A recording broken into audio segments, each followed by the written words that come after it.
Many candidates are missing the opportunity to learn something about the company and their next potential job during a job interview.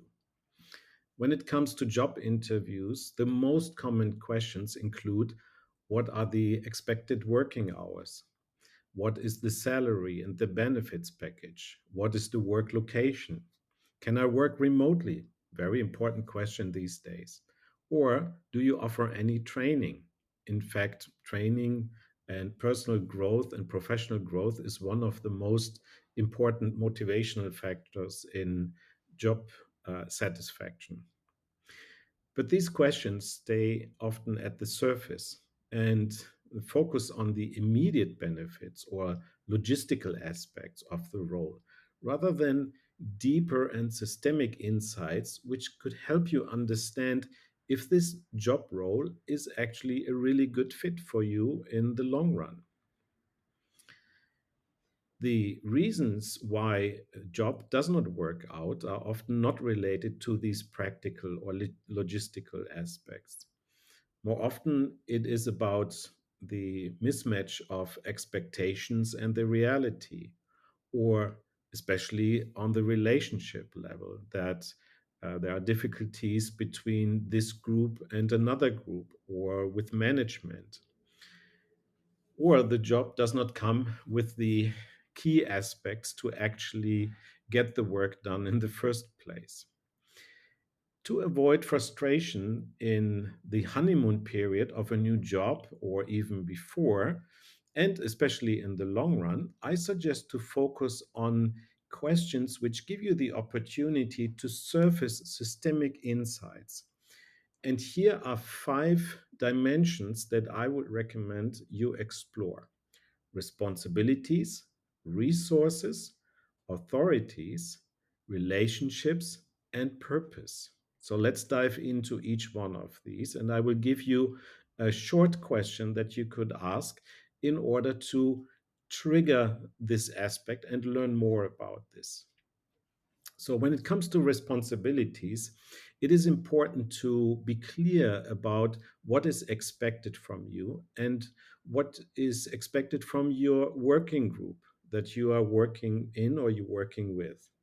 For example, you need to find out what are the key deliverables, the quotas when you are in a sales organization, product pipeline when you are in product management or research and development, the sales lead that you have to deliver as a marketing team, or new hires that you have to bring in, or candidates when you are working in HR recruitment, or whatever it is related to your particular job function.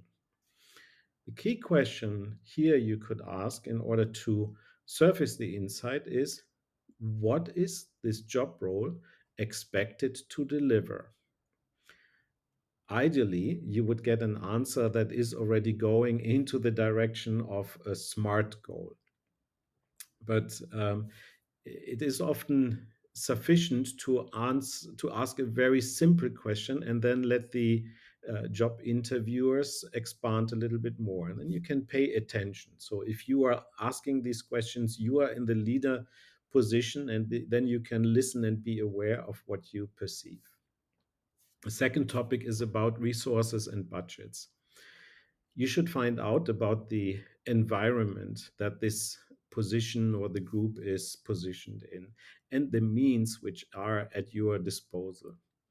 Together with the first question, you can get an insight if this job is actually feasible, which means that there is a good match between what you are being asked to do and the resources and budgets you have at your disposal.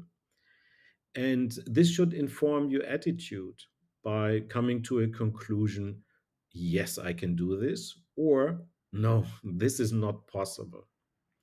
Here's the short question that you could ask: which resources and budgets are allocated to this role? Very simple. Next point is about authority and decision making. This question is not only about understanding your decision power, your own decision power. It can help you avoid frustrations in the long run. For example, if you are currently in your current role are used to manage and allocate budgets in enormous amounts, and you would have to check in with your manager or the CFO for much smaller amounts in future, this could lead to a lot of frustration and dissonance in the long run. So here's the question to ask: what are the decisions and the authorization levels that come with this position? In other words, what authorities would I have over decisions? What can I decide by myself? And what are the areas where I have to check in with my next level manager or the CEO or the chief financial officer and so on? Number four, when it comes to relationships, the impact of relationships is often overlooked. And the question here is, in short, who will I and this group work with? And when you get an answer for that, for example, the interviewer might say, oh, yeah, you're working with our production department, or we have an IT department and an outsourced IT department, and so on.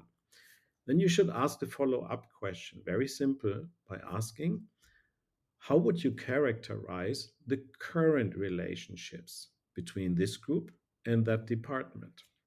This gives you an idea of what you are signing up for. Of course, many companies are looking for a new candidate to bring in a fresh perspective, to grow relationships, but you need to be prepared in order to understand what is expected from you. And last but not least, the question about the contribution to the company's purpose. This is also about the alignment of the company purpose and your own purpose and values, which are important to you. This is important when we are looking at the long term job satisfaction and deep job satisfaction beyond these hygienic factors such as compensation and logistical factors. So, here the short question to ask would be: whom or what does this company serve? And how would I or we contribute to that purpose?